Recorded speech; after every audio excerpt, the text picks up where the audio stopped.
In this video, I am going to show you how you can create a WhatsApp channel.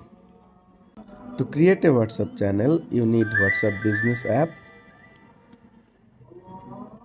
Open the WhatsApp Business, then tap on Updates. Here, you will find a plus icon. Tap on the plus, and you will find Create Channel. Tap on Create Channel.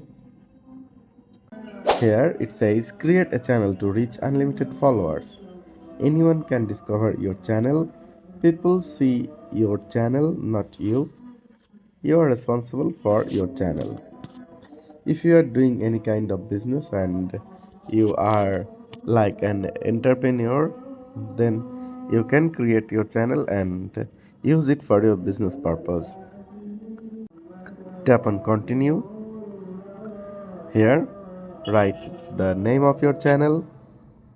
Here I am typing my business name, and here I am to write in Bengali.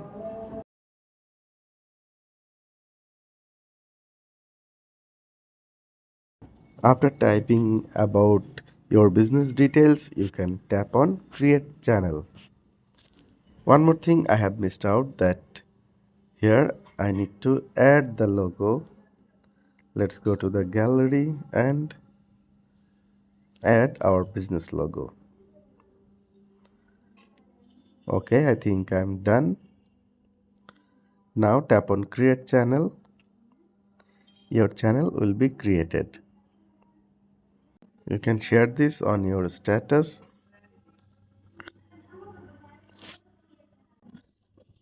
Here you will find the channel link. Copy the link and you can share it through your messaging apps, emails, and other ways to create followers. Here you can write the update. In attach file, you can add photo, video, you can create polls for your product or your channel. By this way, you can create a WhatsApp channel easily. Friends, that was our today's video. I hope this video was very helpful for you. If you like this video, please give a thumbs up and share this video to your friends. Subscribe the channel to get more this kind of videos regularly. Thanks for watching.